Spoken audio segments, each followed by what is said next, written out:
down to Bernie's Crypto Alchemy channel now. Sometimes us disembodied dragon heads get hungry. And what do we do when we get hungry? We chase people. No, wait. I'm supposed to be telling you guys to get down to Bernie's because you might make some money learning about crypto, and you might just have a good time learning about that alchemy too, because sometimes you gotta transmute stuff. So don't get ate. Come to Bernie's. Have you ever seen an angry disembodied dragon's head? Well, if you don't want to see one angry, then you better get your ass down to the Crypto Alchemist channel now. If you believe it hard enough, it might actually manifest. Listen, it's a paramount time to wake up. Always remember, don't forget to be the change, bro. Ha Classical, unitarian, repping for the proletariat. All right. You've We changed it are up a little live. bit. So, welcome Hans, welcome back, and welcome Aaron. And Aaron made that commercial. Just a little disclaimer, though, because I don't know if we're allowed to say make money if I ever do crypto stuff. It's not financial advice. Well, I said might. Right, might, but I don't know. Might get. I don't know what the law rules are. Anyways, just making a disclaimer. But welcome. Thank you. I figured it might be a nice little intermission kind of thing, maybe. I don't know. I yeah. enjoyed making it, and as long as you enjoy it, I'm good. I absolutely enjoy watching it and enjoying having it as a background too. Super cool. I'll send you something in the chat.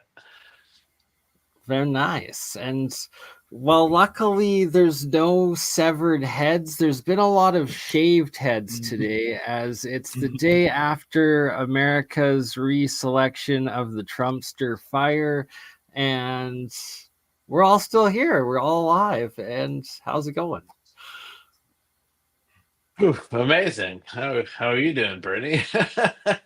Well, I'm in Canada, so I'm a little sheltered, right? But on TikTok, on Twitter, on Instagram, on X especially, there's just so many people melting down, videos of meltdowns, and it's like, oh man, just that is the dangers of succumbing to the mainstream media propaganda, and that it will literally cause you like physical, mental illness to the point that you lose your mind, right? Like, Oh, I'm politically homeless. It's nice to watch both sides of this come to fruition.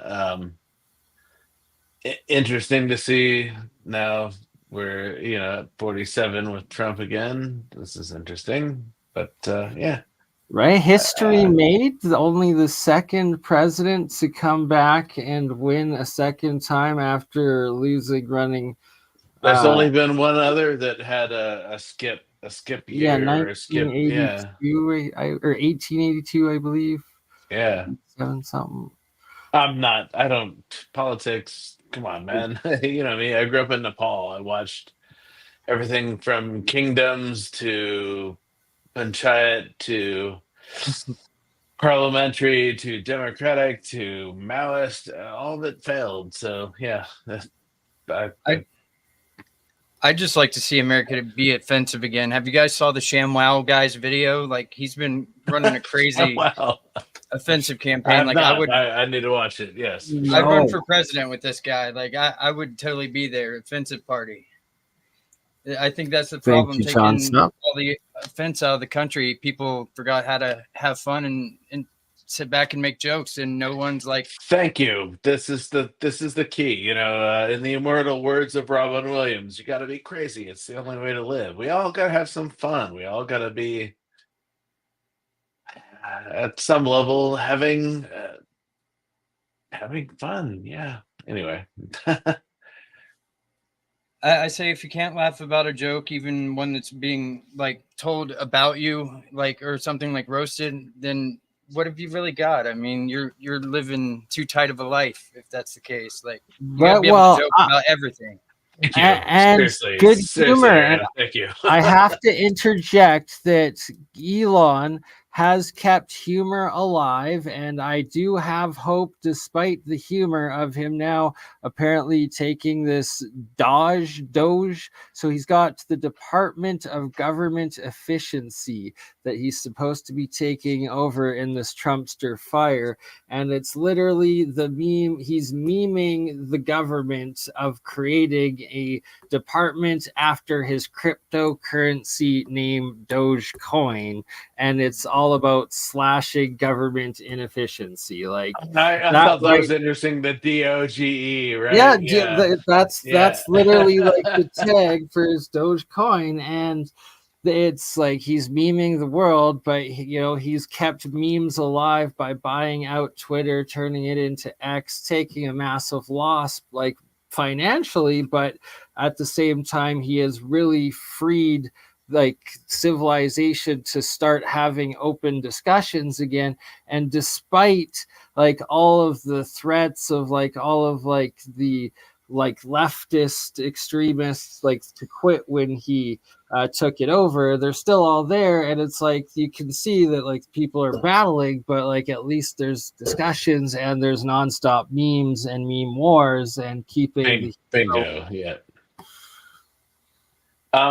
Elon's an interesting character. So during the first Trump administration, sorry, I'm not trying to get political, but hey, he it's was a Trumpster fire of a woo woo Wednesday, so but he was tapped to be, the science advisor for the original Trump administration, and he said hell no.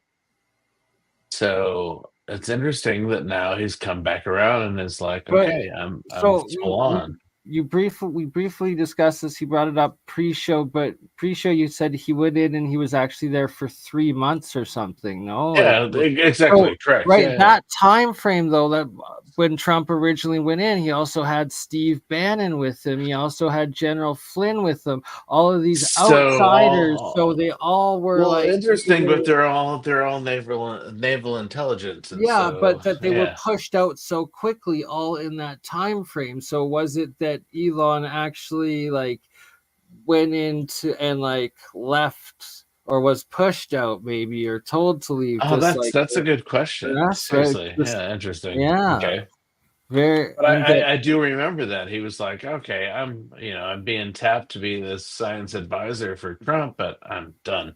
And then all of a sudden now here he is again. Thank coming goodness. back so that even kind of makes Thank goodness we have a unity project that he's now. trolling, because this time he's got his Doge crypto freaking Department of firing government inefficiencies going in. Like, it seems Trump and that Elon also approached Ron Paul Senior for coming in on being a part of his Doge department, but on I believe I have not the looked into specific that, so I point just of auditing the Fed to bring in Ron Paul, the long-standing libertarian, former Republican, Texas peace extraordinaire, father of Rand Paul, current Kentucky senator, I believe.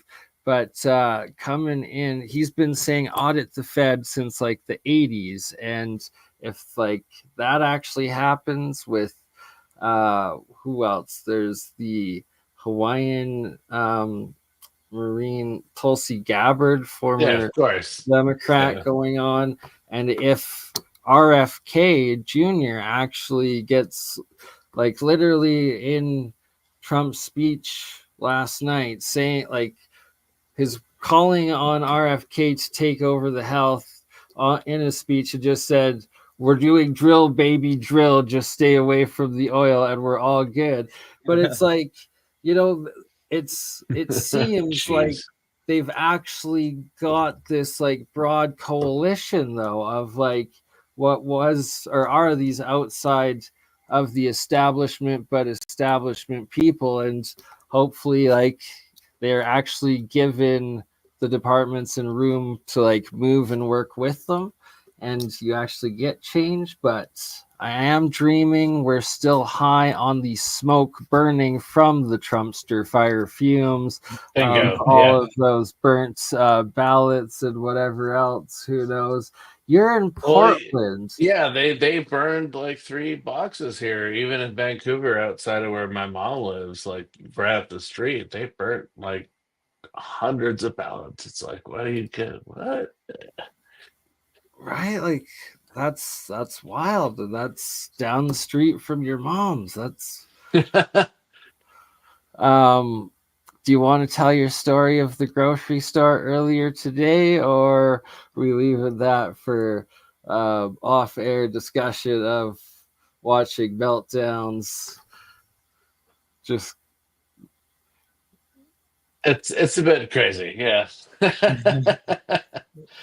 I I don't excuse think I me. want to get into that, but Fair yeah, enough. no. I think I can play a clip of another channel that's got a little compilation at some point if you give me a minute. But I wonder if Elon will ever visit my town, since the Where are Bureau you of, at, Aaron? I'm in Yeah, Parkersburg, West Virginia, the home oh, of the geez. Bureau Are of you Fiscal serious? Services. Yeah, the public debt office is here. Like, I don't I know. used to live in Vienna, Virginia, so yeah. Yeah, like we were all worried that the public debt office downtown was going to get bombed because Cheney was back then was like supposed to announce, or was it Rumsfeld? I don't know. One of them was supposed to announce the $3 trillion that went missing on 9/11 That until would that have other stuff been happened. Rumsfeld, yeah, announced that. Correct, Yeah, yeah. he was supposed to announce it. Like, we were thinking that they were going to get rid of that place so that they erase all evidence of it. Like, it's crazy. We always have weird Fed plates riding around town with seemingly no purpose all day. eating the Doge. Sorry, just reading the comments and putting them up now.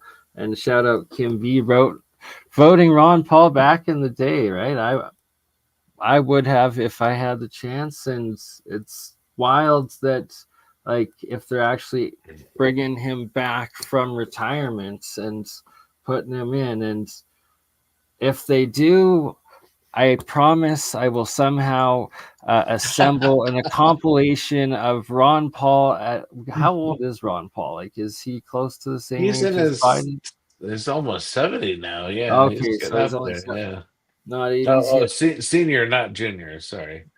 I feel like Vermin Supreme, the guy running. Rand Paul, not Ron Paul. Sorry. Yeah, I'm saying Ron Anyway, Paul. How old is Ron now? he's well. Look, Google's our friend. Right. You guys know who Vermin Supreme is, right? Like, he's been running for Yeah, president. correct. Yeah. Well, like, I think he did a video with Ron Paul. Like, I can't remember now. I was watching all of his stuff, like doing my little fake attention campaign, pretending I'm running for offensive party, and like I was trying to talk him into like going in with the thing with me, but I don't know. I did a lot of research, and I don't know why I had that little pet project. Ron Paul, I believe 89. It says born in 1935. So 7 years plus 20. Yeah. Turning 90 next year. Wow. I'm He's 90. at 79. Wow. Right? So it's like this man still runs like 1935. My mom's 75, looks half his age. Well, like Ron Paul, if you watch him talk, like this man does like at least 3 podcasts, I'd say probably a day, but officially on his channel a week, but always giving interviews nonstop. Extremely intelligent, coherent man. And what I was originally promising of the creating a compilation of is Ron Paul at the age of Biden, and if he's in a government position, comparing the two, and it's like, Right. Which actor are we talking about? I'm glad. Anyway. Fair. So Ron Paul's Biden, the actor, yes. I guess it would have been an podcast show. overwhelming task for the losers to say, Oh, Trump stole the vote. Oops, sorry. Don't know what I was going to play. Lost my train of thought. Point being that it's like the War and Peace or like Peace Institute or Well, something. no. Part of it is that these amazing people are super old and they still are cognate, and that's huge. So yeah. Exactly, the cognitive level of Ron Paul, right? Like that this man is still so intelligent and on point, and like if they're actually gonna bring him back out of retirement and put him in a government spot and actually let him, if Ron Paul is actually able to audit the Fed as an employee in his lifetime because he is still this coherent and intelligent at this age, that would be amazing. And just what a flip that would be from the Biden zombie. What the heck is it? Like, if you guys have seen What We Do in the Shadows, like the vampire comedy show, and there's Yes, like I have that actually. I own it right, there's weirdly. Shawnee, the human neighbor that they constantly mind zap, and like they're like, oh, we can't hypnotize him anymore, his brain is about to melt, it's been fried too many times. Like literally, what has fried Biden's brain to like be that level? Or even like Kamala for that level, like she was Crack is whack. halfway there, right? Like How do yeah, you yeah. repeat the same BS over and over and over again, and nobody picks up on that? It's like every single speech is the same. Why? He bit a baby or two of them the other day. Anyway, Yeah, we've right. now seen the outcome of what all this is, so let's leave it there. For We real. shall move on from the Trumpster fire. Why? Because we're all still alive. Thus, tomorrow's another Trumpster. day, and no need to dwell on the Trumpster Correct. fire. So, Right? aliens, autopsies, and chaos. Where are we at? Good call.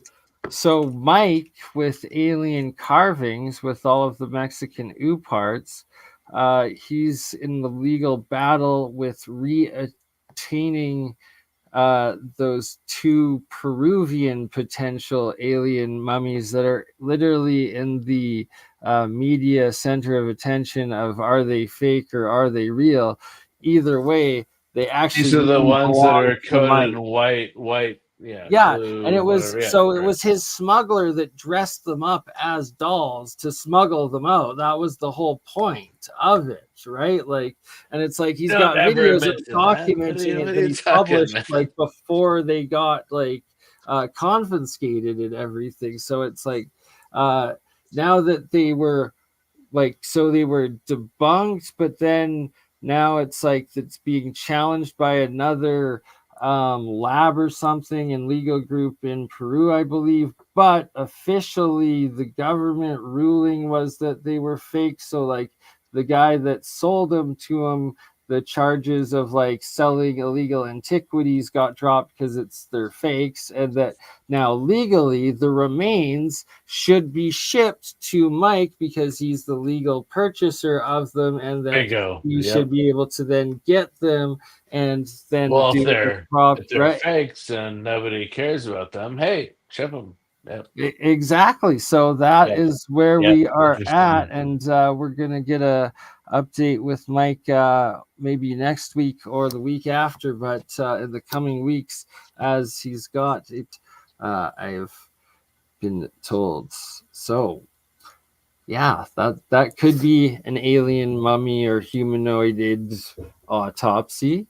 What about your Terrestrial of some sort. Yeah, for sure. Aaron? You got any alien encounters or?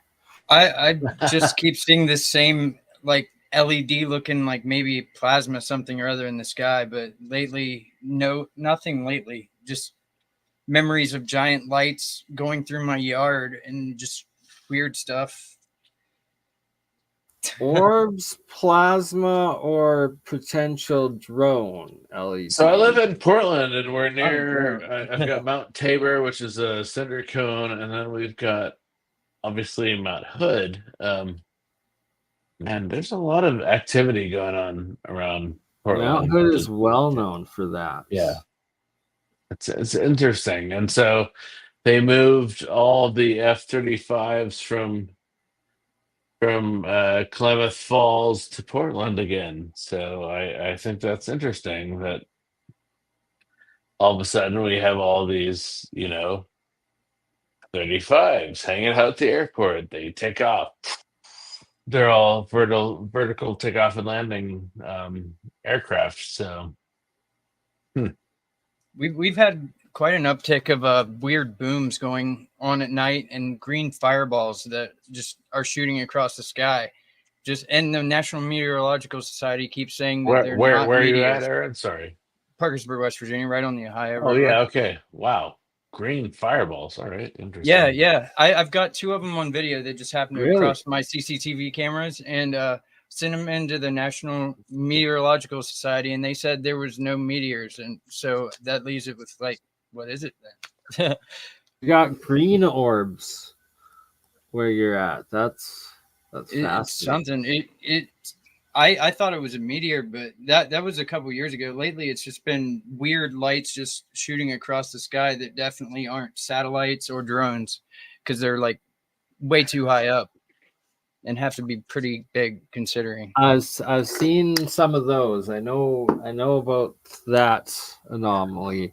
I have also seen a bunch of while out watching the northern lights and watching the different meteor showers and stuff, and it's like there's the satellites, and then there's like the military satellites that shouldn't be going the ways that they're going, and then there's these other things that imitate satellites until all of a sudden they go other ways, and then they speed off and they do all sorts of things. And yeah, lots of those.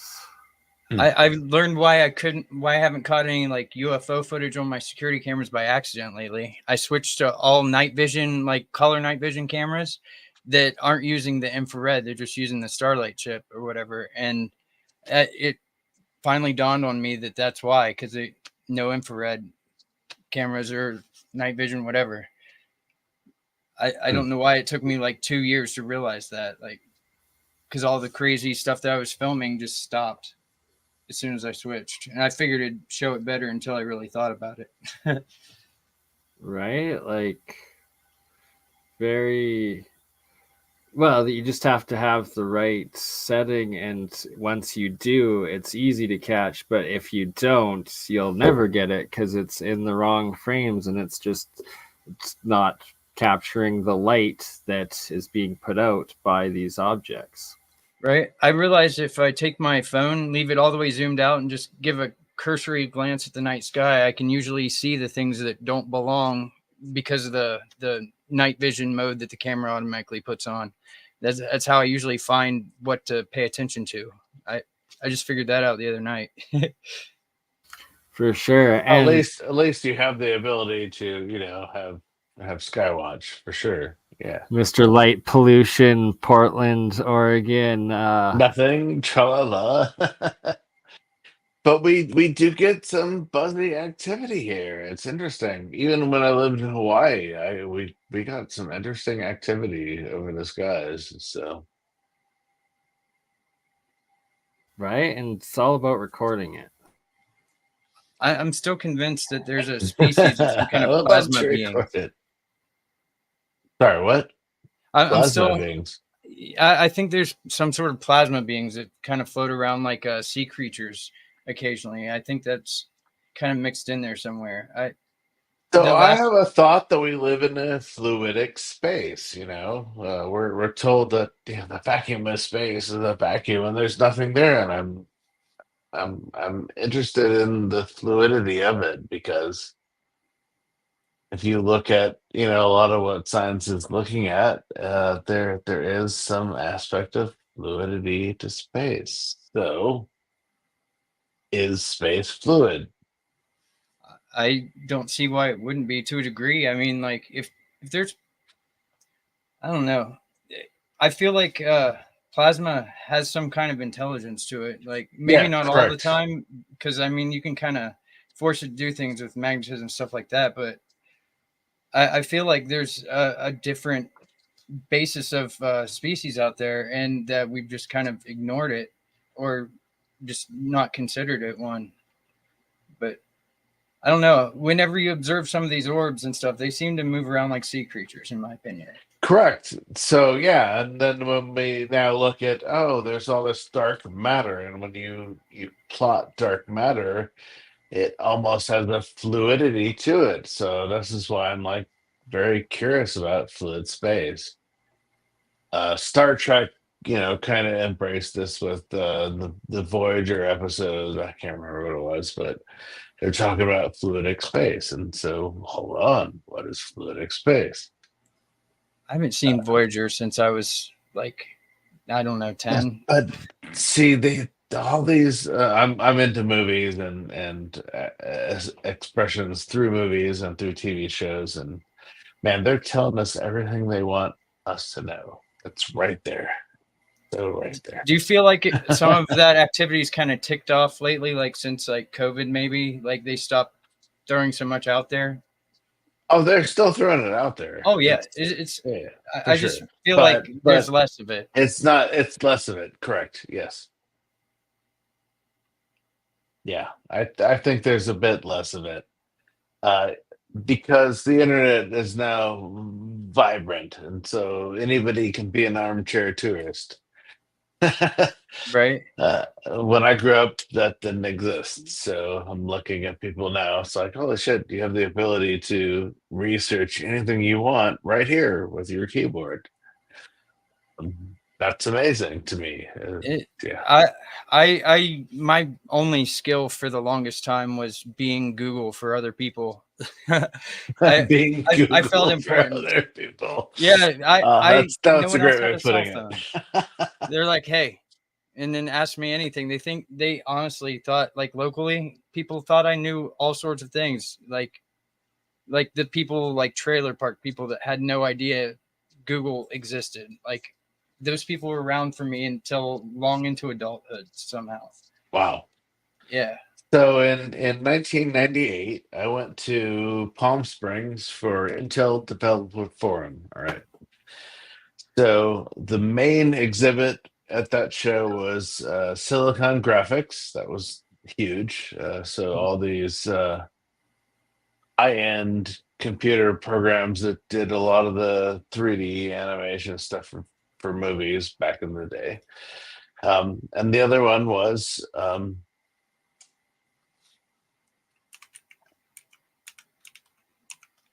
second.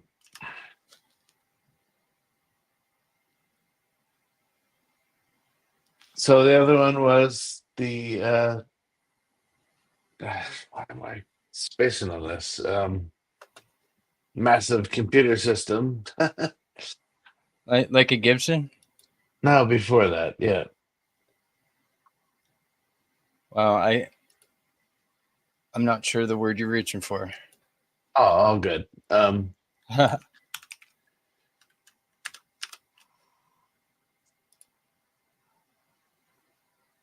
Hold on a second. Go look this up. had a train of thought, but I lost it. I blame the sea. Well, I went on SGI, so that's kind of where I got distracted. But the Cray supercomputer. Yeah, I forgot those Okay. existed. So when I went to Intel Developer Forum in 1998, the Cray supercomputer was the main exhibit. This is a $40 million computer that has its own cooling system, the whole nine yards. Okay, it's the size Yes. of a Volkswagen bus. Yeah, that's I've hefty. got three of them right here in my iPhone. That's how far technology has come. All right, $40 million Cray supercomputer, $1,200 iPhone. Yeah, it's mind blowing, really. This For is sure. 3 times the computing power of that Cray supercomputer in 1998. That's how far we've come. Yeah, I keep feeling like the '90s were 5 years ago. Actually, 7 years ago. Like I don't know. It seems like any date in the past I try to recall, it seems like it was about 7 years ago to me. Kind I of, don't know. yeah. How old are you, mate? Yeah. I'll be 40 in a week or two. All right. Awesome. Yeah. 48. So woohoo. It's funny because when I was 16, I always looked at my cousins that were my age that they are now, and man, they were old and crusty beards, and just they seemed so old and crusty to me. And I'm like, I'm now that age, and I don't feel or seem or even look like they did to me. It's really weird. I still wish I could go into Toys R Us and find something I want. I still have like 12 Lego kits that I need to build. I buy all these Star Wars Lego kits, but I never build them because I don't have anywhere to put them. So Right, right. I've still got 12 sitting in storage. I'm like, gotta I've got build a these bunch at of some point. boxes of things I built out of Legos and then just had to throw in there because it's not like I was gonna put some clear coat on them and throw them on a shelf. Like there's just half built things just in a box. So what do you study? What do you research? Sorry. Everything, Okay. pretty much. I don't know. I What's your spent main fold? Yeah. Well, it was like world religions, usually the less spoken about ones, non-mainstream sort of things. I start off wanting to be able to, you know, have natural magic abilities whenever I was young, and I progressed beyond there. I got a little mixed up wanting to be a spy for a while, but and a ninja. But Me as well. Hey, we're in the same boat. yeah, I doubt you've been arrested at 13 for being in a ninja suit running around with a katana at 3 a.m. Not in this country, but we'll chat about that off channel. Anyway.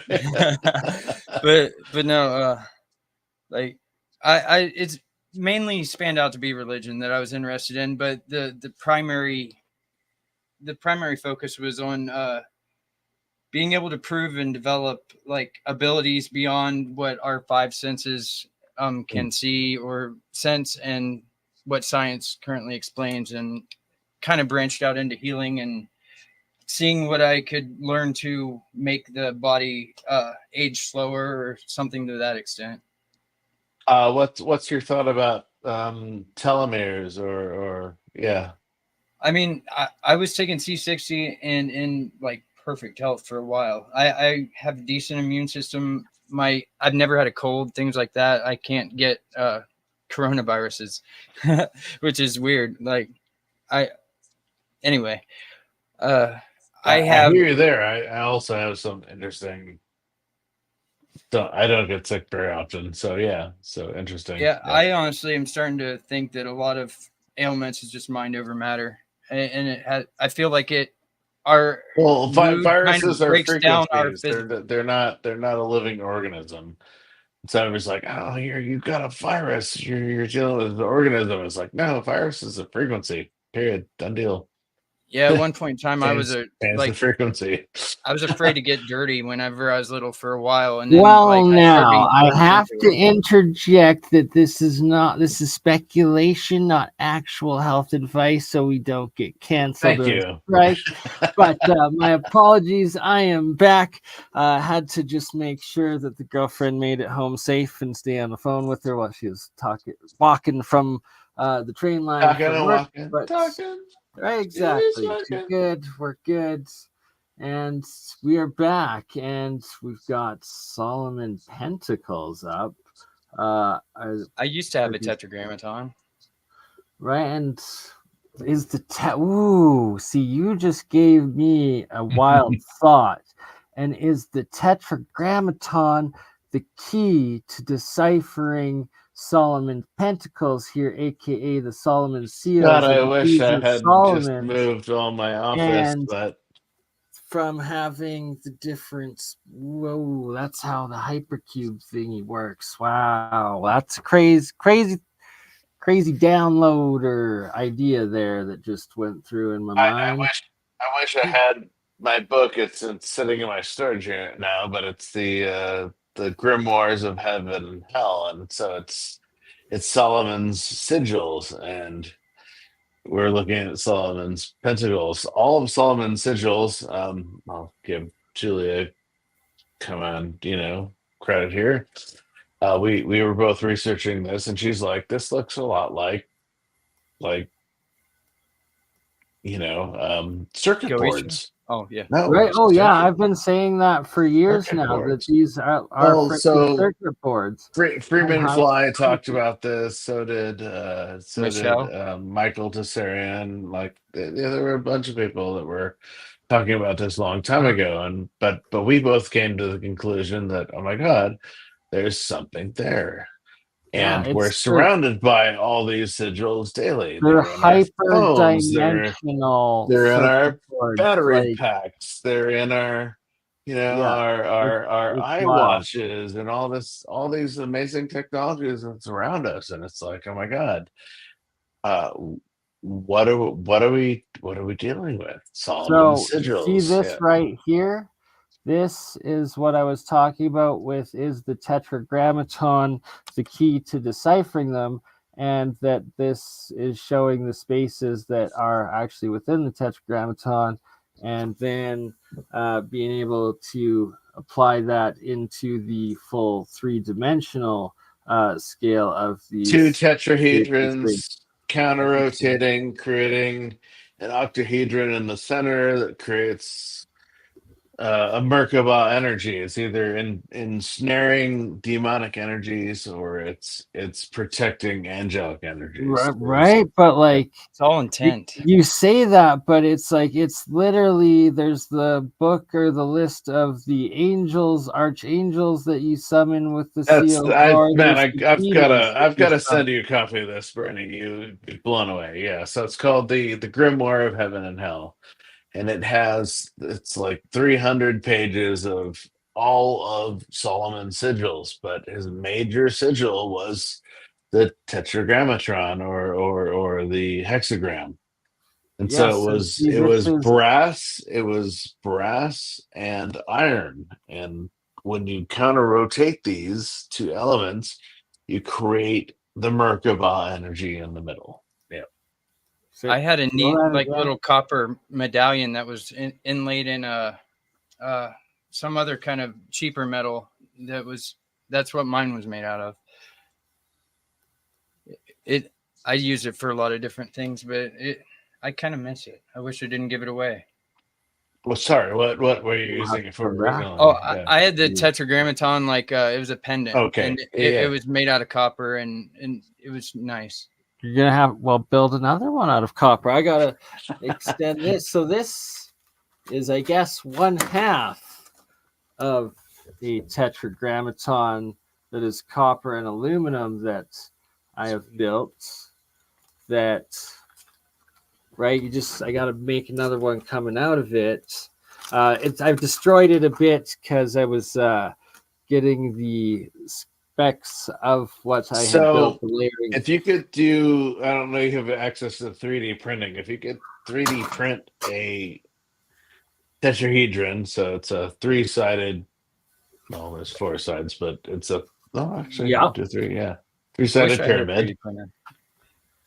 Yes, sir. And then wrap that with copper. I'm super fascinated with a lot of these new copper scaffoldings. As we've talked before, when I went to Nassim Harameyn's convention in 2013, I saw some crazy stuff. So you're talking about essentially 3D printing. Yeah, correct. Oh my God. So what you described is literally what my friend 3D printed for me, and this is the actual base that created that right there. That I wrapped the copper around it. I was going to say, could you weave copper in and out of that? Yeah. Yes. Curiosity. But the key part is that I did it. I followed along and connected the different triangles within the triangles within the triangles in wrapping it, like in how I wove and made the copper. So it was like all the all the wires go up to like the top in one way sort of thing. So it was directing all the energy up to the peak, to the bend top of that copper aluminum pyramid thing that I've made, that seems to heat up in one's hand every time people hold it. It's quite fascinating. I just realized I'm not wearing my obsidian pendant. It broke earlier. Well, the string did. Right? Always the string, and then it's like you don't want to lose it. Right. I've got So you're showing the magic of symbols here. my medallion. The triangle, the square, and the circle, right? Yeah, Right, here it is. and this is often referred to as the philosopher's stone. Yes. And like the circle within the square within the triangle, and that the triangle is one half of the Merkaba, and this is showing you how to square and circle the Merkaba within itself. And going back to then, you're taking all these divisions of these geometries Shameless plug, within the here's my book. hyperspace Oh, wait. of it. And that's how you can like decipher these magic cubes or hypercubes or the quantum or whatever this crazy God's divine structure coding fractal of I guess reality is, and how the alchemists of ancient understood it.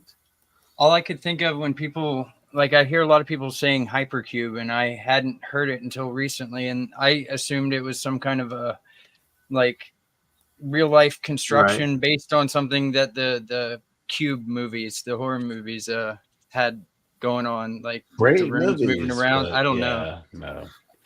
So weird. This is called What a Synchronicity, the Science of God, Rediscovery of Electrons, but going into the cube, digital atom structure. And I think more hypercube has to do with the triangles in Merkaba and tetragrammaton within the three-dimensional cube, and how everything folds back Bernie, into can you send me this? Higher dimensions. Yeah, please send me this. Wow.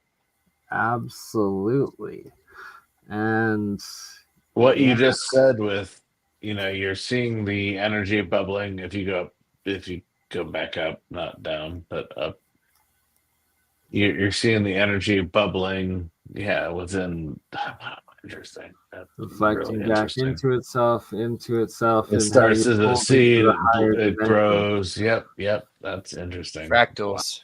Yeah, exactly. So with those this is the octahedron energy within inside of the Merkaba. It's the implosion, and it's the implosion of energies into these platonic solids that then they come out and interact as, and it's then when you're able to truly, in my understanding of a quantum hypercube thing in my own mind of making it, though, is that it's like it's got all of the sacred geometry, like fractals and like equations and shapes constantly interacting with each other. And like that's how energy is like folding in and out of like plasma to ether to matter sort of thing.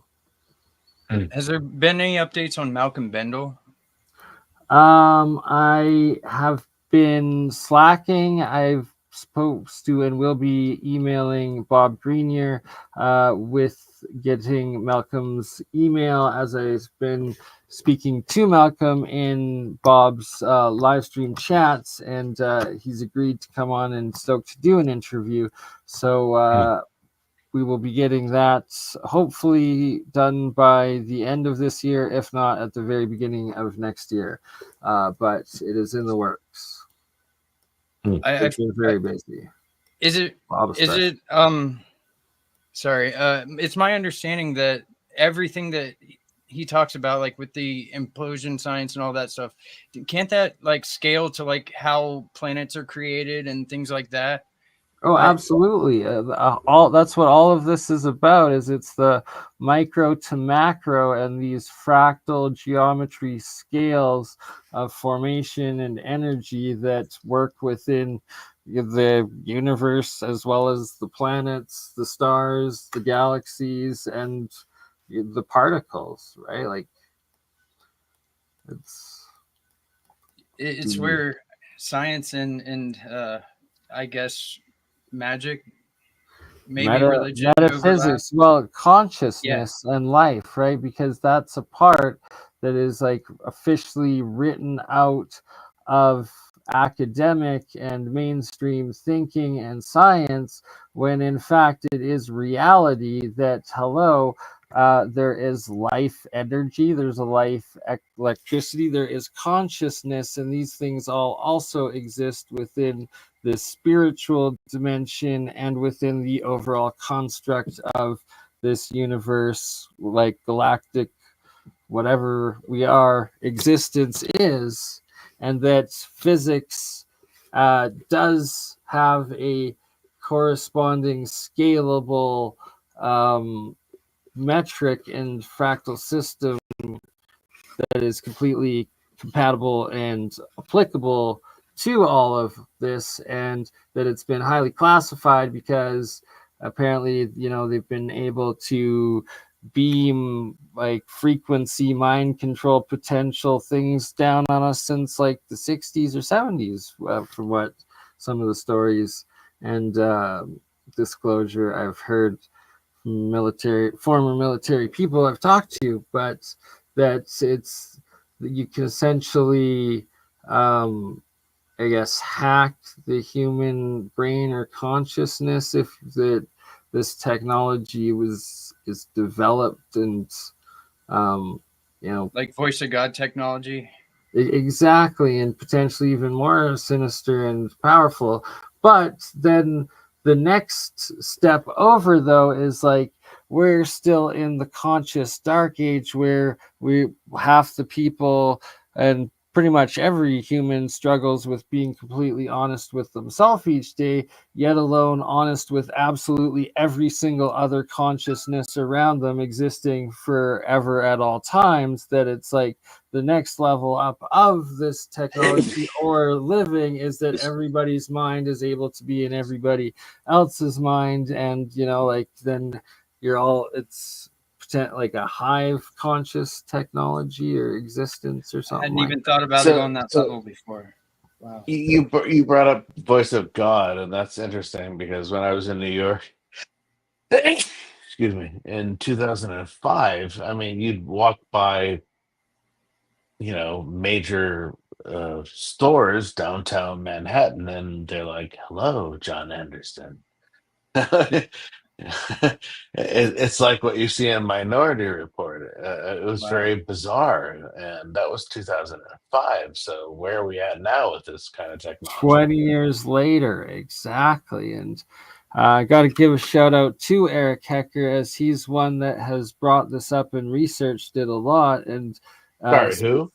Eric Brittany? Hecker, Okay, the thank you. Antarctica whistleblower and the mass neutrino detector device down at the South Pole, or the ice sheets there, that is in fact a essentially faster than light or instantaneous like communication slash off-world on-world radar system that they also documented causing he was there during the Christchurch, New Zealand earthquake, claims to have had other co-workers there come out in shock and confidence, exclaiming that they had accidentally just caused the earthquake, and that's been a part of his like experience and whistleblowing like story from the beginning. And then when I brought him together with Dutch Sense for the first time,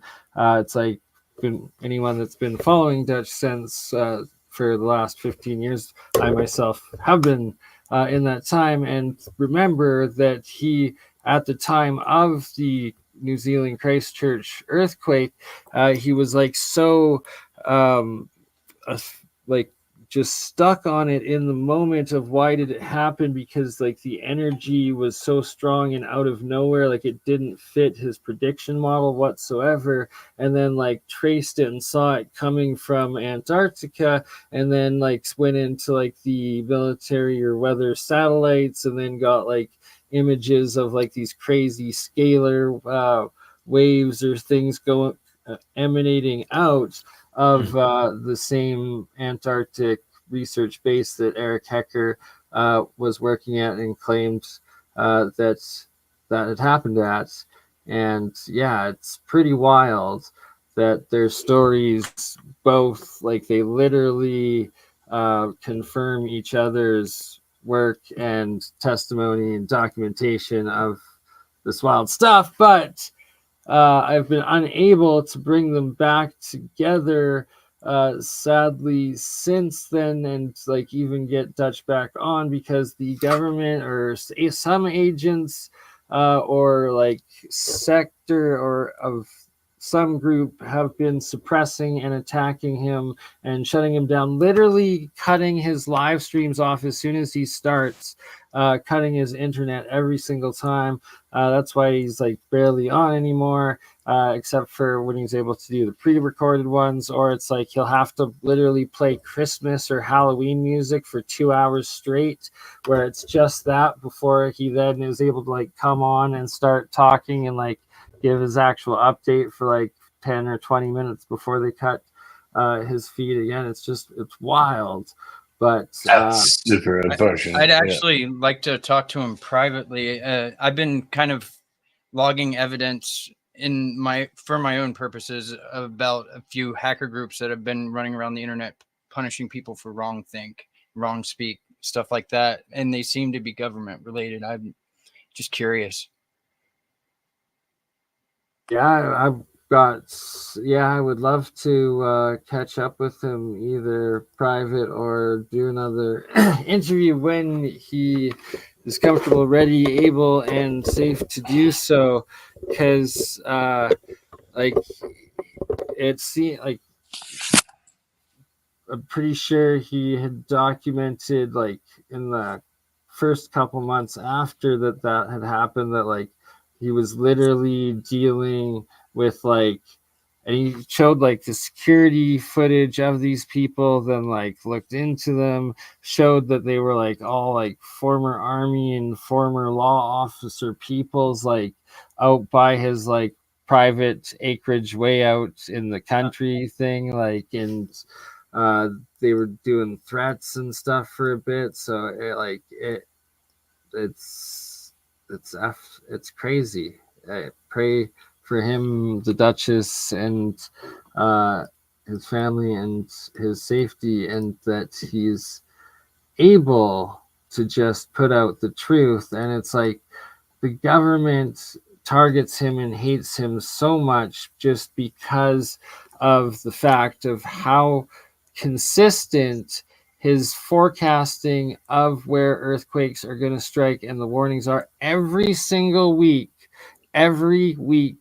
for the last like 15 years consecutively, where it's like he gets like an 85 to 100% like accuracy. It's wild. Like it's like you're supposed to have 0% chance of like getting one quake right a week in advance, like ever. And it's like, but he's nailing them on the head every time. Like, yeah, at least 80%, like over and over and over and over and over and over and over and over and over and over for absolute years, like decades now. And that it's undeniable, it's revolutionary, but it also shows this massive scalar technology. It shows like electric universe stuff. It shows more of like the CERN, all of the weather weapon warfare and manipulation that is actually going on. And I wonder what the operating frequency might be that device has. There a few different ones he goes into. I was actually just watching the replay the other day, specifically of NEXRAD radar stations, which will cause tornadoes, twisters, hail, crazy storms every time, as well as then the HARP and the ISO. Yeah, those ones. And yeah, no, I can't relist it off the top of my head, ISCAT's the but big dome that you always see on like a yeah. interwater, situation. But yeah, ISCAT is what they're using for a lot of radar and radio telemetry. So yeah. I've got a little device that scans. I've got it programmed to scan frequencies. It's a Hack RF1. Like, I don't know if you guys are familiar with them, but yeah, I like to scan the frequencies with it. That's why I've been kind of inquiring a bit. Nice. You go into it. I've got my IM meter as well. No, this is I've been moving for the last 2 weeks, so it's been crazy. But yeah, no, and Airbnb, whatever. Sweet. Well, you put up the wall. We could never tell. It's your Hans. It's like you're with us as always. Oh, hold on. Boom. There we go. So I was assuming that was an antenna of some kind, like an omnidirectional, but no, it cuts EM fields like hardcore. It's funny because the day I set it up, my cat was like laying next to it the whole day. I'm like, oh, well, that says something. The cat likes it. Oh, she was like totally onto it. Yep. The liner of this hat's the only protection I have. Does it affect your internet connection potentially? I think so, because I'm not in the house anymore, so I'll have to see. Because now it's right here versus 2 rooms away. Yeah, had some internet disruption in the last house for sure. Yeah, I'm curious that might have been part of it. Because it's right? an EM EM field disruptor. Uh-huh. You can change the frequencies. Well, you have it right next to you now, so if you're using Wi-Fi, it doesn't like your connection is great today. Oh, dude. We did a website preview for my client earlier, and I've been just in the point at my last spot where it's, oh god, this is so slow to load. And we pulled it up today and it was like like instantaneous. I was like, oh my god, all right, well, okay. Whole different connection. All yeah, right. Totally. Well, yeah, also, yeah. So Airbnb as long as you can, or get as much done while you're there for sure. Hans will be streaming and doing graphic design for hire, logos, symbols, whatever you need, 24/7 live on Hans Discord something or other. Yeah. I need a Discord site now. Oh, damn it. Me too. You put that out there. We'll be talking in the green room afterward. Right? Absolutely. Always good to do the green room, and the background is green, and it's the Matrix because Aaron did this one today. I appreciate it, man. It's pretty good. I had to go get my my foliage behind me, so yes. I love it. It's authentic Hans. Hans fully returned in full. He might not have the gong with him, but we've got the Hans. Somewhere I have my strobe light that does the stars, but not tonight. Anyway, whatever. I actually did always wonder if that was green screen or not. No, not at all. It's awesome. I'm old school, man. Hans is authentic. He is analog, authentic, real. That is a physical stand and beautiful. But he got blue lights probing across my face. Hey, me too. I've always wanted those screens though. Like they're nice. It's hard to find him. I've had to order a few because sadly my cat has, like, this one here has scratched it up quite a bit, so you don't see it, but there's actually you can kind of see one of them. There's a huge hole in it. Like, It, damn it, my Man, it's cat's that actually like, oh, meow," just clawing at it. yeah, Ah, it's sorry, no what? fun all maintaining a green important. screen anyway. Sorry. Oh, of course not. No, When your but face starts fading into the matrix, then you know you got a problem. that But is I like your background there. Oh, wow, actually, that's kind of fucking dope, dude. right. Alien style, but what were those things called? No. Um, I Cyclops? now's not a No. good time to It's ask like me Dune words. meets H.R. Giger, right? Yeah. Well, he was supposed to do Dune anyway, so yeah. Ah, A lot of what ended up in Prometheus was H.R. Giger's Dune. It's interesting, yeah. really? I was Yeah. not aware of that, but there's a So lot of Giger and Salvador mythology. Dali were both tapped to do a lot of the art for the original Dune that never happened. And then why can't I think of his name? The guy that did the original Dune, fucking brilliant movie. Even the director's cut is awesome. Oh yeah, I love the old David Dune. Lynch, yeah, correct. Anyway, so yeah, he did that.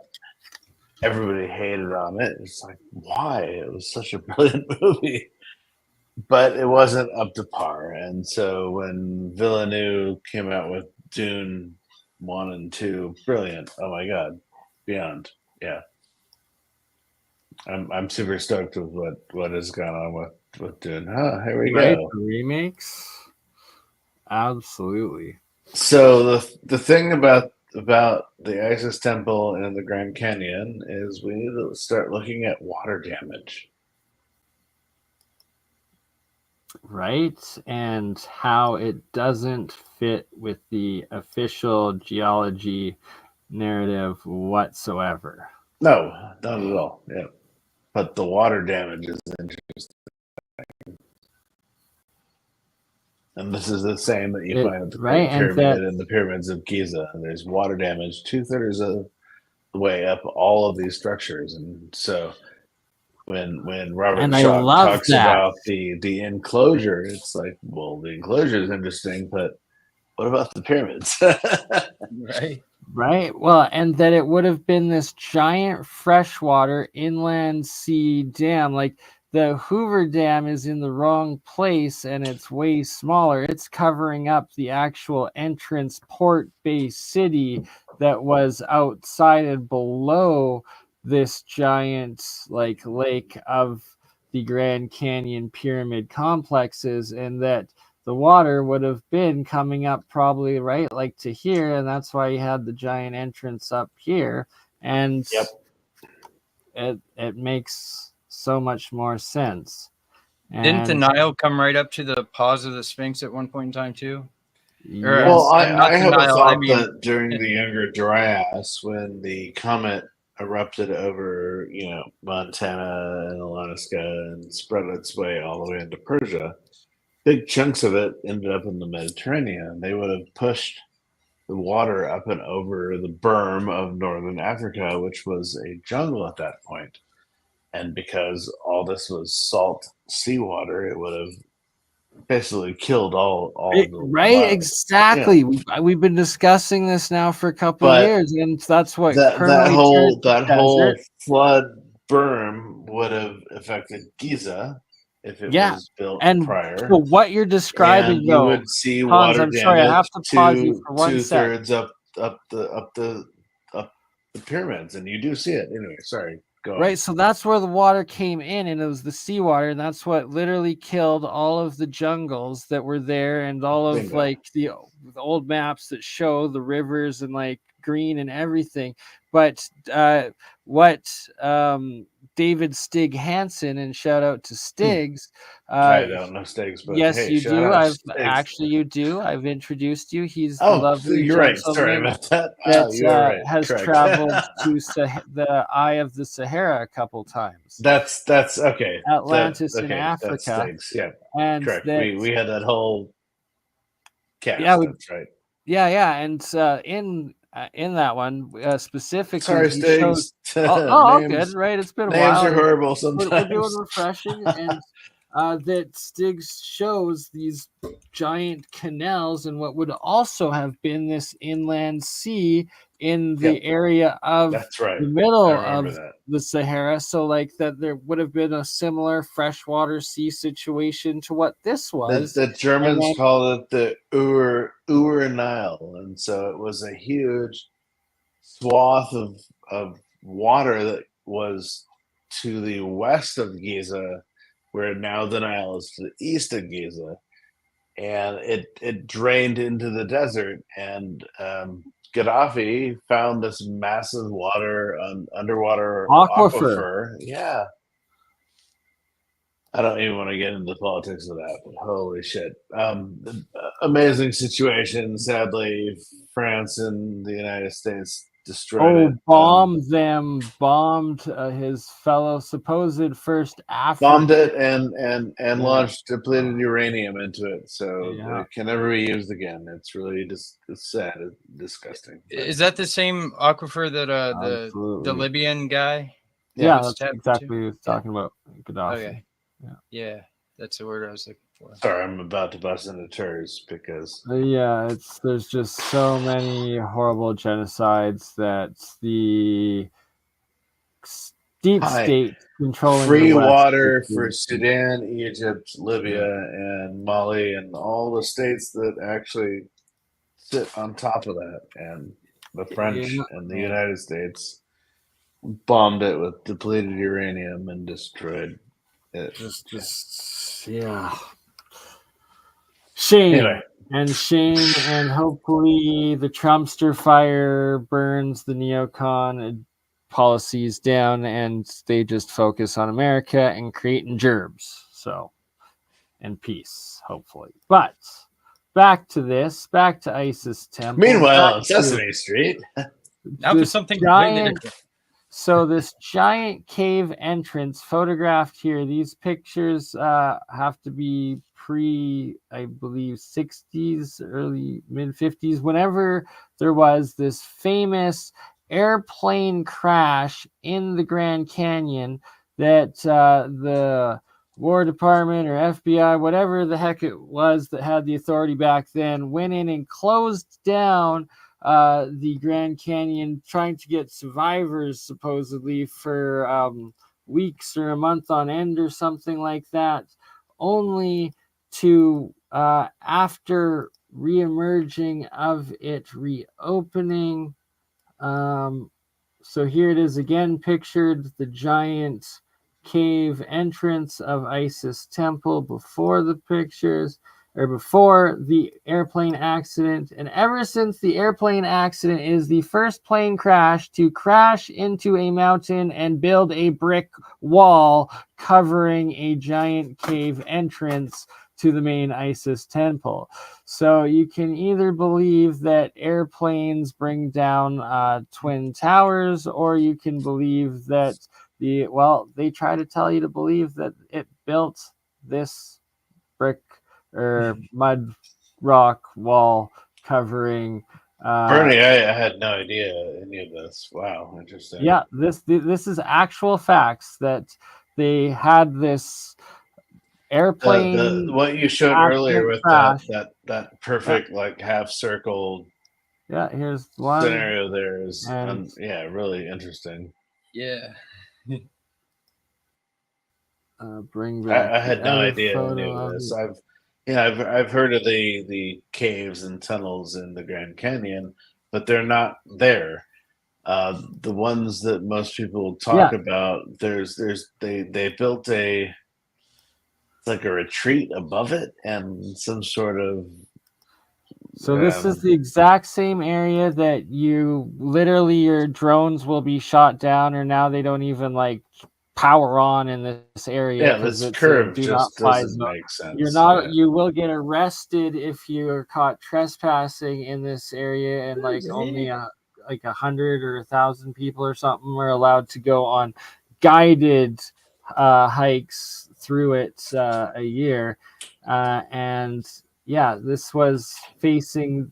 So why they had to do this was the giant opening visible entrance to the Isis temple that faces the main like tourist like cliff wall of like viewing the Grand Canyon site of these pyramid temple complex city, and that is why they had to build this fake airplane crash wall to cover up this entrance that any photos or video of it pre 50s 60s clearly has documented this giant gaping hole entrance here, and ever since this is what you have instead. Yeah. Yeah. We even see this in the Great Pyramid. So you go down into the basement chamber, the subterranean shaft area, and you have the what they call the dead end shaft, and it's about 75 feet that goes back. It's tiny, man. You're crawling through bedrock, 3 feet by 3 feet, all the way back. And the whole ceiling is salt. It's like a half inch of salt that people have engraved their names in. But when you get to the back end wall of it, well, it's not a dead end shaft. It's cemented off, and there's a hole drilled through it. It's kind of bizarre. Right. Well, where does this go? Well, now we're discovering that there's a whole ton of new tunnels around the Great Pyramid that have been discovered. So, Rediscovered, because there's a whole network and there's many different chambers both below and within the Giza pyramid alone, but the entire Giza plateau, it's well known. I've been saying this forever. There's 10 layers of tunnel systems. No, there aren't. Well, hello. Now we've discovered 2 more layers. So, yes, there are 10 layers of tunnel structures. I've been saying this for years, and people just don't want to admit to it. And the question is, how long before the Great Pyramid were these built? Because they would have been there first. They're bringing water from the Nile, this wash over from the Mediterranean during the Younger Dryas that solidified all of the North African jungle into a desert. This is where this underground water aquifer is now found between Libya, Sudan, and Egypt. Anyway, but yeah, they were bringing water from this ancient water source to the pyramids. Why? What? Why? Powering it. They were powering it. Correct. This is really interesting. Wow. What is the name of that guy that does shows with dark journalists sometimes? The doctor. Dr. Joseph P. Joseph Farrell, yeah. His book talks about them holding some sort of plasma demon. I was like, wait, hostage to power the pyramids. If I'm in an Airbnb, I don't have it anymore. No, I've got a lot of his books. Yeah, so he talks about the Giza or the pyramid Death Star, where what's his name? Why can't I think of his name now? It's in my book. Christopher Dunn talks about it being a power plant. Yeah, absolutely. So Joseph and Christopher kind of have a similar philosophy around it. I'm not going to put words in Joseph's mouth, or Christopher's mouth either. But Joseph talks a lot about it. It could have been weaponized. Okay, we'll leave it at that. And Christopher Dunn is like, well, it could have been an amazing power source that would have helped, fertility of the land around the Nile. Okay, so we'll leave it at that. But yeah, I don't want to put words in either of their mouths. Joseph Farrell, love your stuff. Christopher Dunn, love your stuff as well. So yeah, I can't speak for either of you, but I'm just brief summarization. Yep. That makes me think of Yep. the research done with the coils and the link back to Egypt. His name just left my brain. WP Gen Light and For Truth too. Gerald, yes, sir. Yes. Gerald, Wow. absolutely. I don't know why his name was slipping my mind, but yes, Gerald. He seems to have a lot of centric research going back to the pyramids. Oh, yes, he really does. And I was just going to bring up that I forget the fellow's name, but he lives down in Mexico, and by these pyramids like Chichen Itza here. Is that you in that picture? That is me. That is a like 18 or 20-year-old Bernie. And Damn, Dave, Bernie. Wow. Waffle House. Good to see you, my friend. Thank you for the You've been in the super field. chat. But point being, what was his name? I want to say Christoph, but I could be wrong.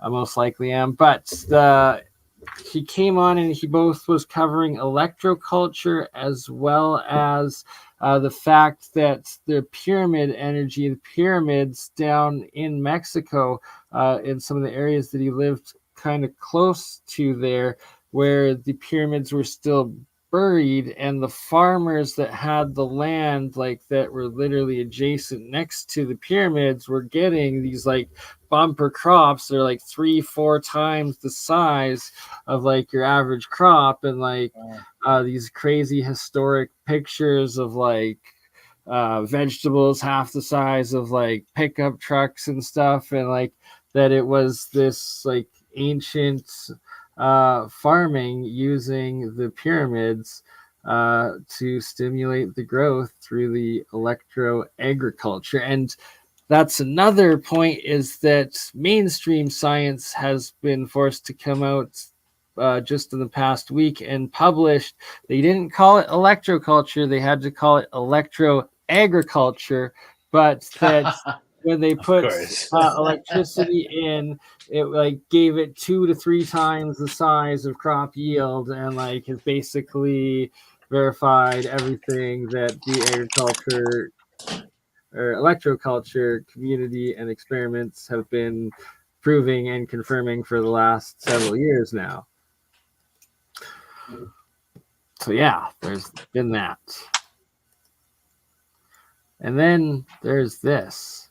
And what is truly the Grand Canyon Pyramid Complex site? And each of these different, they're all called temples and pyramids. And this right here looks like another one of these, what would have been like an entrance cave going in, and that possibly could have been sealed and covered up at the same time.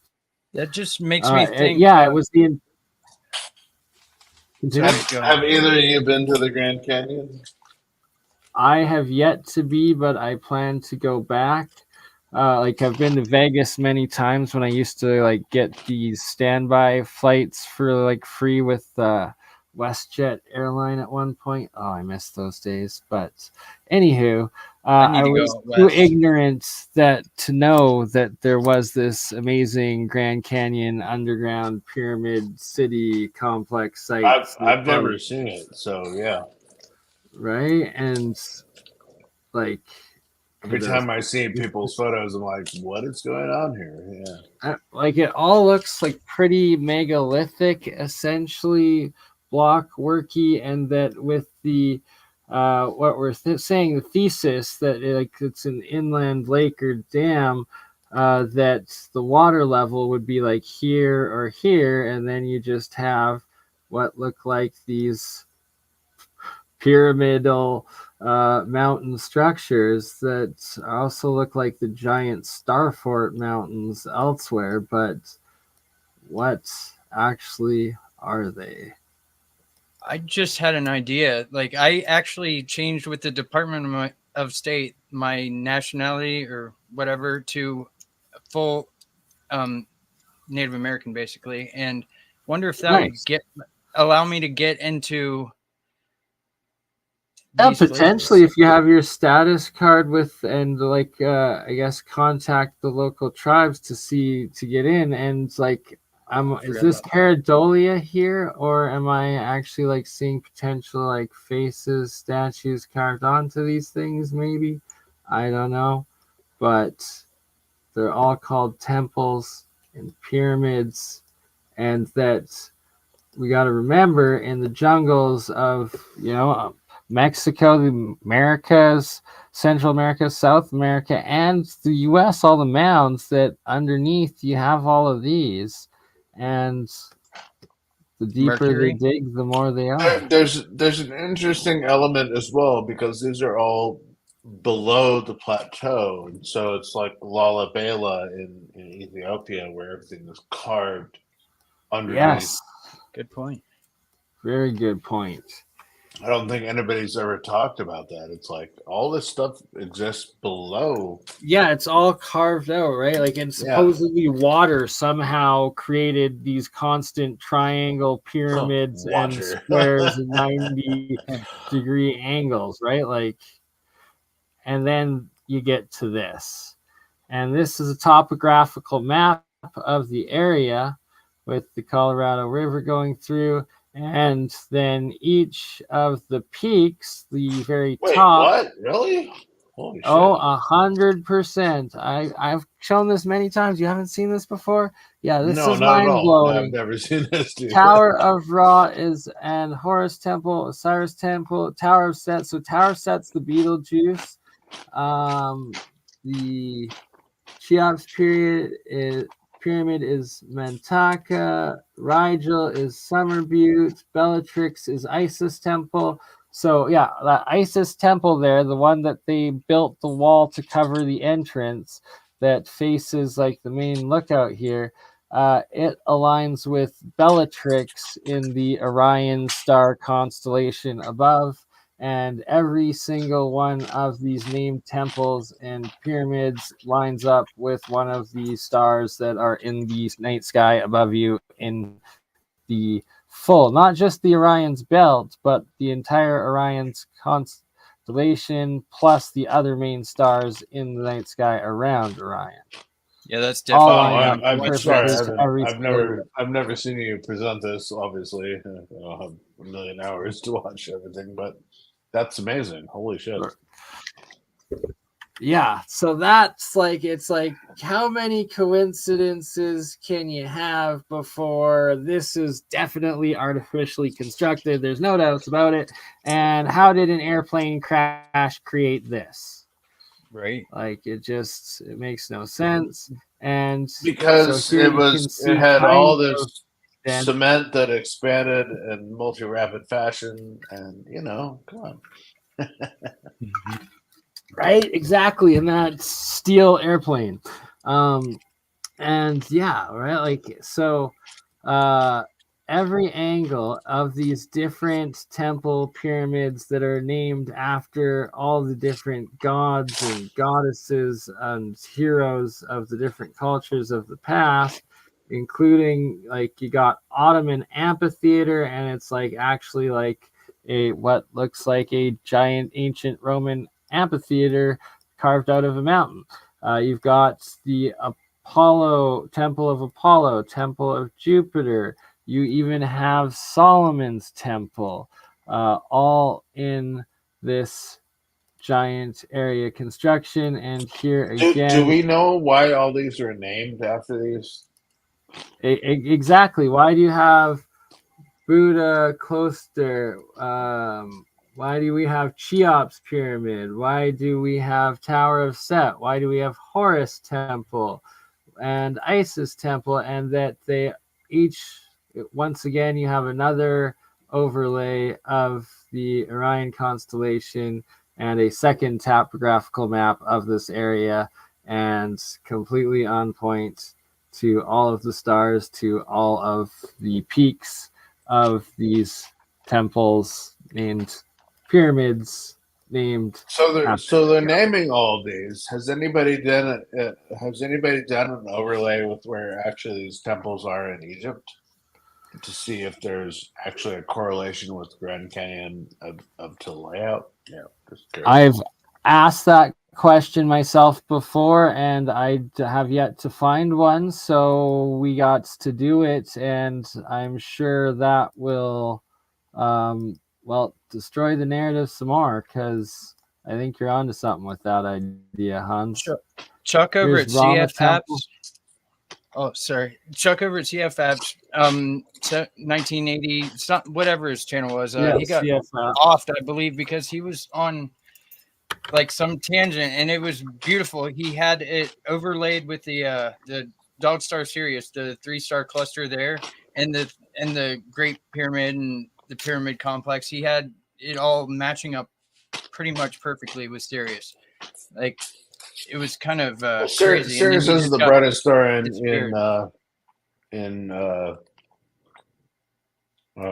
Canis Major. So yeah, Canis Major is the dog constellation, the great dog. Yeah, but and Sirius is the brightest star in it. I just find it interesting how the Dogon tribe they had knowledge of they knew the smaller yeah. stars before we even knew in modern science and stuff. But I feel like was a big connection because of all the things the Dogon tribe have to say about it that they shouldn't have known. Big time, right? I fully agree with that, Aaron. So here we can see, here's like a picture with the perspective, still including the pathway from the lookouts going into the Grand Canyon, showing there's Isis Temple, and there's the main what was a former entrance and cave that got covered up by the Army Corps when they went in to retrieve an airplane crash in the 50s or 60s there. And you can see why they had to do it, because with the Kincaid story and people asking what did the Smithsonian do with everything that they found in these temples, well, they couldn't just have this blatant gap opening of the main Isis pyramid site for all to see, and that everything is the fact that they named suspect. things the same thing is mind blowing to me. It's like, okay, you're obviously hiding stuff here. Exactly, right? Like, no doubt about it. You're naming it in plain sight. Yeah, exactly. Every single one. Look, that is a pyramid on top. That is a clear pyramid, and it still has its white casing on the very top of it. Like, that is wild. Look at that right there. And then there's the pyramid on top of this clearly terraced, layered 90-degree block structure with two 90-degree square rectangular pieces coming out like docks, because this would have been inland lake water, right? Yeah, I never thought about the underground correlation right prior there. Look, another step pyramid on one of the corners there. This is fascinating. I've actually never looked at any of these structures in the Grand Canyon, so wow. That's why they're called pyramids, because they're literally pyramids. All the unfinished pyramids over in Egypt too, they seem to be the oldest, like, and they're all made out of the red granite. Like, Chuck at CF Apps, he was really into the whole older means the underground stuff with the red granite and the white. I'm distracted. Who's snacking on chips? Gotta mute your munching. Yes, but sorry, I did break. I muted myself again. Bringing up CF Apps. I got distracted. I had loaded it, and man, he went on a rant about how Anubis was most likely what the Sphinx used to be, and it was shortly after that whole line of thought that he sort of mysteriously passed away, and his family can't even tell us how or why. Yeah. Under suspicious. Are you talking Schwaller de Lubitz? Say what? This man right here. Schwaller de Lubitz. Are you saying swallowed? Yeah, Schwaller de Lubitz was one of the old scholars. He was the guy that looked at the Sphinx enclosure and thought that there was water damage. Well, this Everybody, guy, Graham Hancock, all these people, they think that the Sphinx was the Leo, the lion. Yeah, yeah, I, with the I, I think it was astrological. I think it was Anubis. Why? Because sitting behind it are the 9 pyramids. And so the 9 pyramids represent the 9 souls of the afterlife. Yeah, there's 3 great pyramids. when my There's dog lays also down, he there's looks also exactly 6 the other same. pyramids. And so if the western or westing lands, which is where your soul would go to reside, is beyond the pyramids, that would make sense. So Anubis is guarding the westing lands. Right? And in between the westing lands and the Sphinx are the 9 souls, the 9 pyramids. So hello. You should check out the alignment of Sirius and how it fits perfectly over the 3 pyramids there at the complex. I think there's like Yes, it 7 does. points. You're talking about Orion. Oh, Because no. Yeah, Sirius, the Orion, yeah. Sirius No, is there's way off in the distance. I know. Check it out though. Like if you go back another like if you set the date of the Sphinx at like at least 40,000 years old, or maybe it's older. I don't remember. It's been a while, but Yeah, he's got a every whole video on it. 12,000 Like, years, Leo is aligned, right? To, or the Sphinx is aligned to Leo, right? So it can keep repeating the possibility of its age, but it's every 12,000 years. So it's at least 12,000 years since they built it in the first cataclysm, I think. yeah, At least, yes. But, yeah. I'm just if you go even further back though in time, supposedly, like according to Chuck at CFFs, he's got it all like laid out. right, in yeah, video I got one like, of Chuck's videos up right now, and this one I forgot we covered this, me and Shem Tartarian Truth, a couple years ago, but the Kincaid Mounds, and they're, I Are on believe, the in map. Illinois. Okay.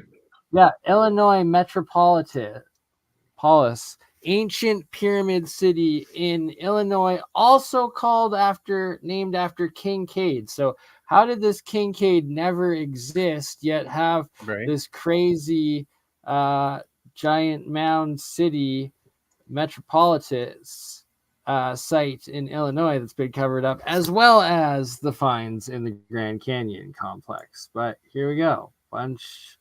Giant major ancient sites. Let Chuck. You can see the mounds at the These like site. This mining was a sites. pretty What? impressive Oh, ancient whoa. city, as I said, around the Mound site, he said. same time as Cahokia. But there is no park here, no way to really visit the mounds except park on this road out here and overlook them from a distance. And that's kind of sad. Some of the cities in the area, there's a metropolis, really. Brookport, High Point, Paducah, Farley, Ledbetter. Those are a few of the cities in this general area here. I'm wondering if any of my subs have ever been to this site.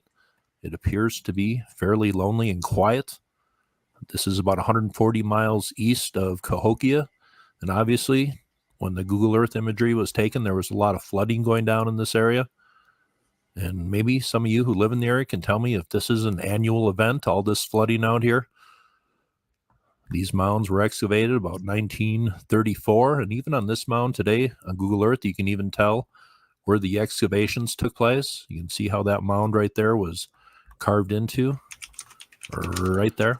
But it makes you wonder if they had flooding back then and how often it happened. But these mounds have obviously withstood many, many floods, and they still stand out there today, and just gives credit to the people who built them. These aren't just mounds of dirt, clay, gravel, other things. They were painted in some cases. Sometimes they had stairways, but when this is all, the better we can treat them. You wonder why the apathy towards ancient American history. But that's why I make these videos. Just let people know that there's places out there that exist. But this is the look from overhead at this ancient city. Maybe 1,000 years old, maybe started a little earlier than that. But here is a diagram of what this place used to look like. Places where people lived, a big wall all the way around it, as many as 9 mounds, and some of them pretty darn large. And that could be the most recent last inhabitation. most likely these mound cities, like when they dig them out, you get such sites as Chichen Itza or the Mexico City there, Teotihuacan, where they're documented when they were dug out, they were covered in schist, was it, or some different Mica. mineral? No, mica. Mica, right? Yeah, Yeah. for like crazy layers and Yeah. it's wild. So it's more likely they're buried ancient pre-cataclysm high technology place. And then what river is this? Where does I guess the Colorado, the head of it would be in Colorado. That would make sense, not Illinois. No, but the fact that it floods this much, yeah, I'm just thinking of the question: were they Kincaid, using this though, in right? ancient times as an agricultural site to grow crops? Yeah. Well, and that this is a giant site that's completely undocumented, but has been ravaged, excavated back, at the 100 years ago, and named after Kincaid. The same Kincaid that is infamous in the Colorado River Grand Canyon Pyramid City discovery that also never with worked for dinosaur bones. So yeah. Yeah, right. So I think that Kincaid probably did discover and excavate the Grand Canyon underground cities, and that he'd also beforehand did this site, as he worked his way across the Americas for the Smithsonian and the institutions, rewriting history and doing the cover-ups. Interesting. Potentially, or documenting the I've sites. never Could heard go about in this later. site, so this is even more fascinating. So yeah. All right, exactly. Forgotten ancient site. About these ancient America sites, is this one place? And look at that! Look at how badly these were destroyed and excavated, and Yeah, but they're hollowed out. obviously in some sort of an alignment. They're obviously have Of some course. sort of It's terrible how many they've destroyed. alteration to something that was there originally that they made into, yeah. But how much deeper do they go? And that's what's left and what hasn't been found. Correct. Yeah. Interesting. Wow. It's where people would actually stop.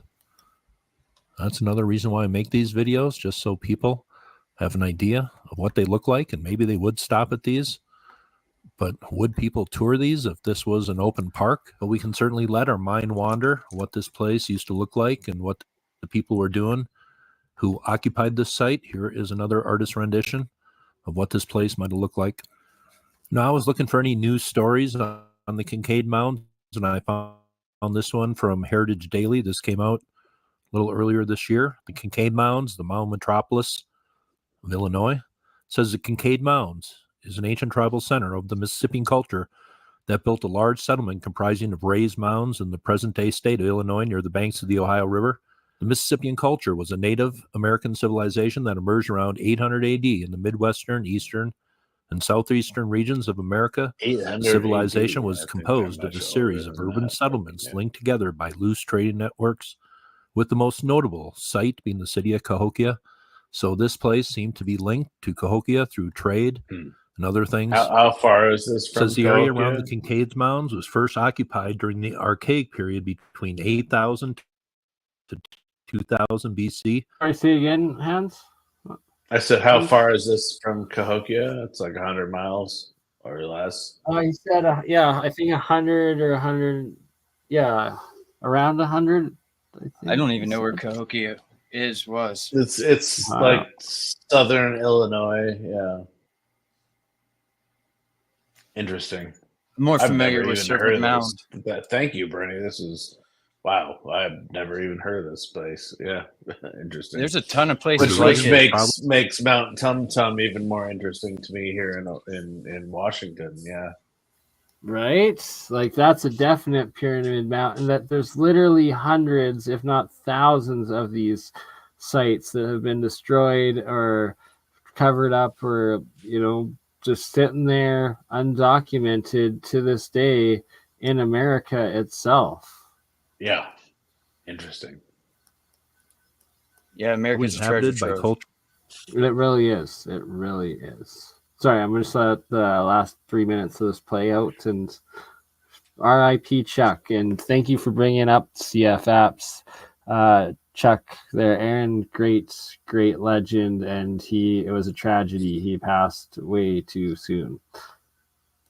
Of the early woodland, the founding of the Kincaid's Mound is determined to be about 800 AD, although some sources suggest around 1050 AD. But here are some pics on the ground at the Kincaid Mounds. What they look like on the ground, not much to be seen, just grass-covered mounds. Certainly looked entirely a lot different in antiquity. It says Kincaid likely served as a trade link between native settlements in the Cumberland, Tennessee river valleys and the metropolis of Cahokia, in which influences of the Cahokian culture is evident in the Kincaid shell-tempered ceramics. Just reading a little more, it seems a few more mounds have been discovered here since I did the video 3 years ago, and they said 9 or 10 mounds existed. But just reading, it says the society revolved around a complex chiefdom structure led by a male chief and his family who exerted civil control over the community, and priests who had religious... Gotta pause it because it's like, Chuck, are you actually believing that? I don't know, but yes, they anthropologists literally just usually make up 90% of the story that they try to create of how these people lived off of a couple bones and then barely excavated massive sites that they can't even explain or They understand. were hunter and gatherers, but they had a concept for the stars and right. Grow their own forget they crops sacrifice for people. seasons. It's just what? That's not a hunter and gathering community. Sorry. Massively terraformed everything, and it's look at how much of almost a channel, canal-ish the river is. And they were using it floodwater to help crops. Yeah, I noticed the closer it gets to Mexico, the more they're trying to shove the whole sacrificing thing on the authority. peoples.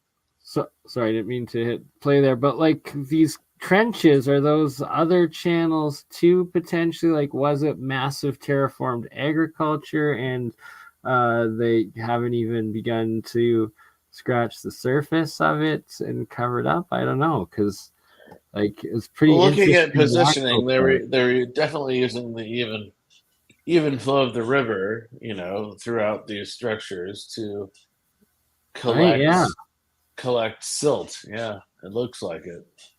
Right, it looks like there's a couple different canals next to it, and how old are they? They'll probably claim new, but are they actually?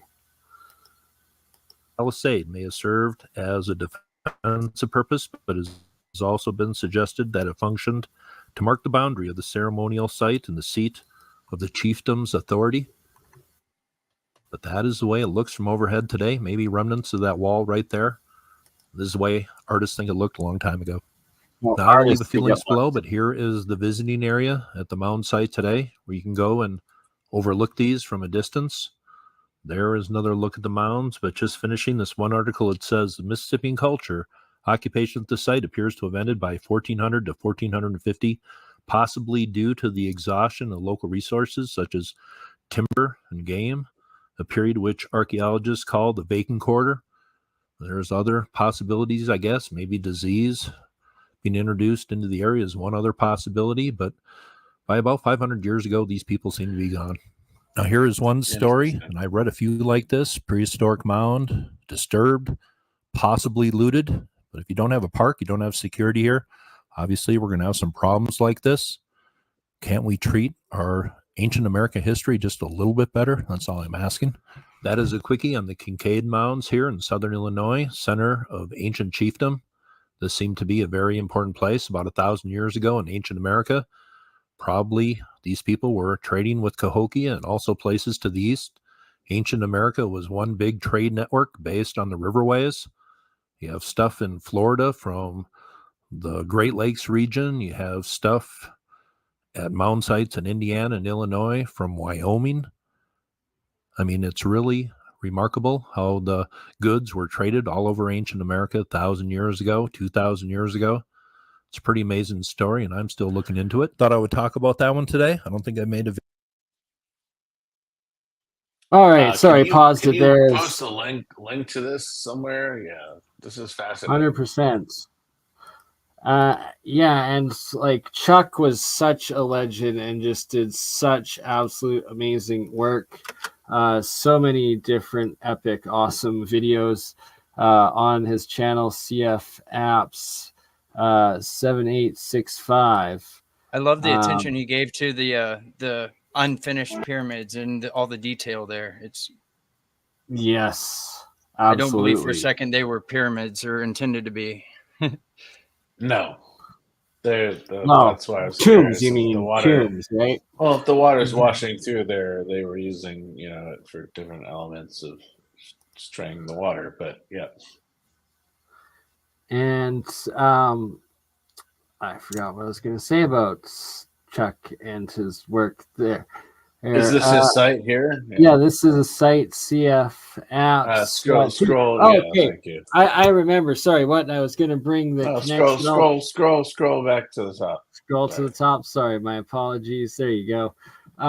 Thank but you. All right, awesome. That what's now documented in fact, and they've gone back and they're starting to do, although it's not really public, they published just a little bit of it and a couple pictures, but there's a full giant Stonehenge under Lake Michigan, like 400 feet or something below, just crazy.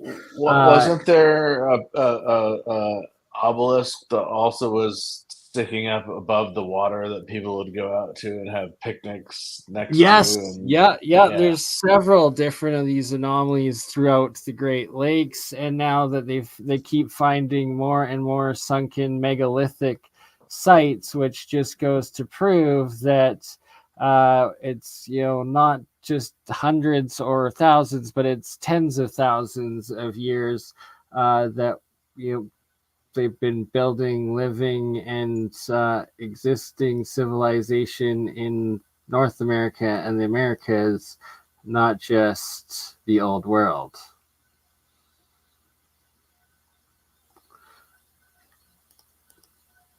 I definitely think it's interesting about the monolith that is shoved over the hill at the Serpent Mound. Like the correlations just with Egypt are right there. And it's obvious someone tried really hard to get rid of the evidence by shoving it over the hillside. That's a very good point. You see a lot of this in Egypt as well, where these old mud mounds, all of a sudden they're finding structures underneath them. Luxor is a huge version of this. It was buried under a mound in the 1300s. The Arabs built a mosque on top of it. And when the Germans came in the 1800s, they're like, wait, there's something underneath the mosque. And they dug out the Temple of Luxor. Well, if the Nile Valley has been occupied for the last 6,000 plus years, why is the Temple of Luxor buried under a mud mound? It's like right. And they keep finding more stuff buried under mud mounds in deserts. Like, oh, this is 2,500 years ago. No, you don't have any way of allocating that. You're in the middle of the most fertile valley in the world. This place would have been occupied for 6,000 years. None of these sites would have been buried unless they're much older. What about like Rome being like dug up? The possibility of that, I've been curious.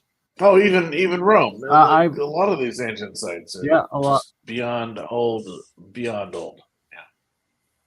But I fully agree. Biblical times and quackademia want to place them within a 5,000-year timeline. It's just like, I'm sorry, if you keep digging shit up and it's older and older and older, you can't keep launching it to this 5,000-year timeline, which is why they want to claim Göbekli Tepe is hunter and gatherers. Well, we've only uncovered 1/50. Right, but then there's Karen Tepe. That's also massive megalithic right next to it. It's 2,000 years older.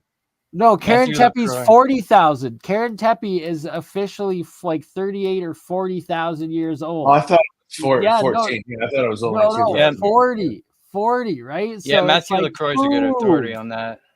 Yeah, it completely destroys. But everything. regardless, both of these sites, they're 1/50th uncovered, so we don't really know the extent of the sites. And because they're 1/50th uncovered, the archaeologists are like, "Oh my God, this is hunter and gatherers." It's like that's Have to stupid to just even fit their even narrative. think that, because it would require astronomy, it would require agriculture, archaeology. I mean, everything that a civilization would have to have been implemented just to make Göbekli Tepe. Period.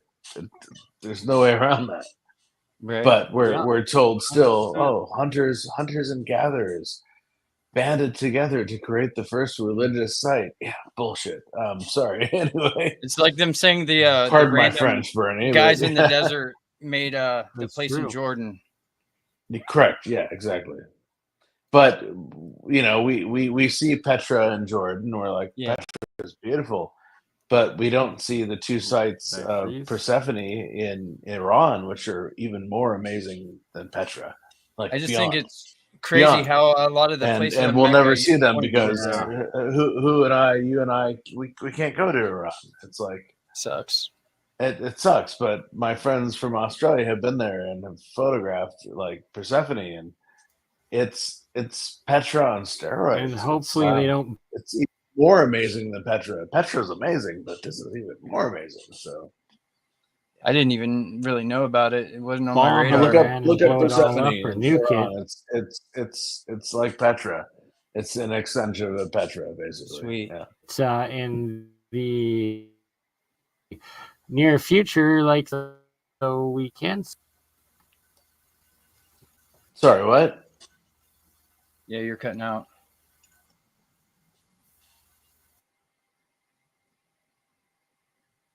Bernie, you're on mute.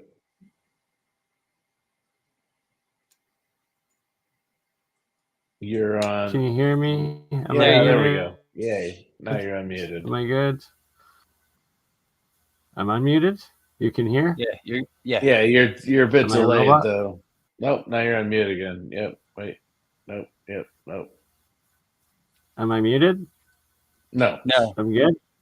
You Yep. can hear me? It's choppy. Yes. All right. Well, I guess We're it live is also, again. it is getting to that time. Yeah, I agree. Almost at the 2 hours and 2:34 a.m. In Alberta right now. So that makes it 1:34 on the West Coast and It's 4:30 here. on the wow.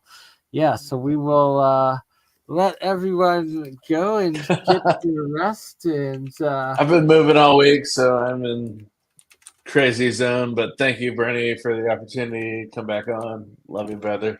oh, Yeah. love you, Hans, and always a pleasure. And thank God you've survived the first day of the Trumpster fire of America and Right. moving. I live in into Portland. It's been interesting to watch people's demeanors. They seem very somber and downtrodden. But my curiosity is what's going to happen in the next 2 or 3 weeks, because we were the hub of the summer of love and Antifa and all of this, and so man, they burned Portland to the ground for 400 days that the media never bothered to talk about. So Wow. I don't want to see this happen again. Please, brothers and sisters around me, don't do this.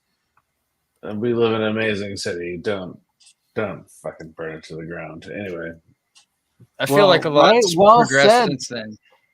Well Maybe- said, Hans, because like don't succumb to that propaganda. no, don't buy into that BS. Just Yeah, hopefully more evolution's taken place since then. If agreed. you're No, drained and upset, we need that. it's okay to cry it off, but just go to sleep and you will be okay and wake up tomorrow just like all of us, because the world is not going to end.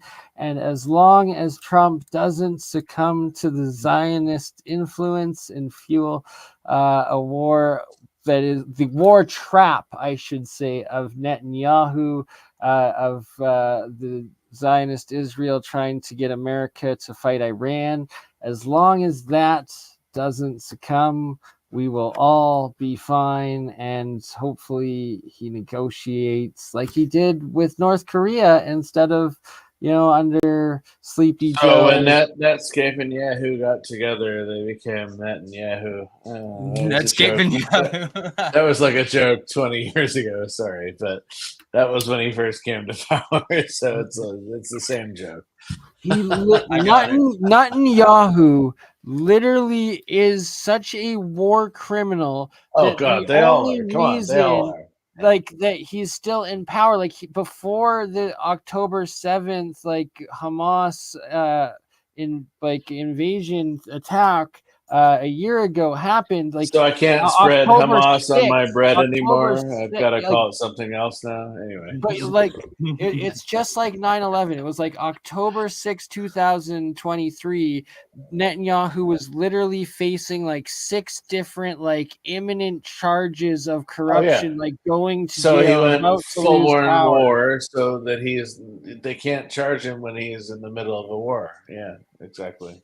It's obvious that Hamas was let in anyway, but like but they have the most highest on that note, so we don't get not my realm of expertise. Love you all. Another night.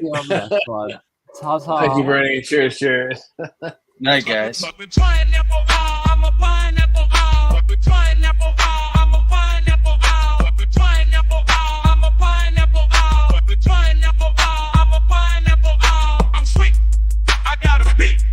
Just look at me.